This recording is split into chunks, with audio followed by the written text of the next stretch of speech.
I want to show you some alternative strategies for Eka Hasta Bhujasana. And we get one leg over our arm, needs to get above our elbow. We kind of aim it up high on the shoulder. And then we're going to work a couple different ways. So you take your leg, bring it back, and set it up over your arm. Then clamp your heel to your hip. I've got blocks here. So once I've got my leg into position, I've got my blocks, and I'm going to use them to push down and lift my buttocks up. And I might stay there and work the lift of my hips. You can also practice lifting your bottom leg up.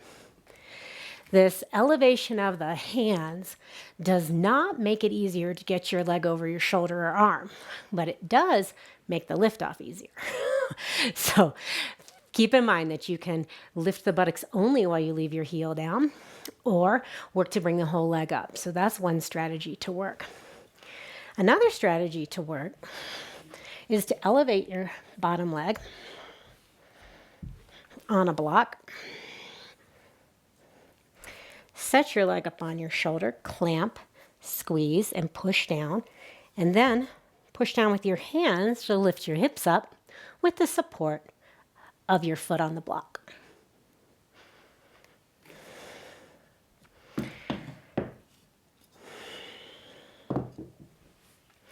One key thing that helps a lot of people, once they've got these actions in the leg, clamp, squeeze, and push, and once they've got a strong push through their legs, you've got all the component parts, but you can't quite seem to get air.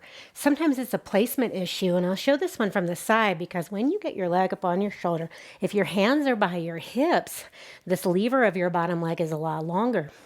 And sometimes leaning forward and placing your hands closer to your knees will shorten that lever and also get you in the neighborhood of accessing your abdominal muscles. And sometimes just moving your hands about 6 inches forward will give you some access into the pose.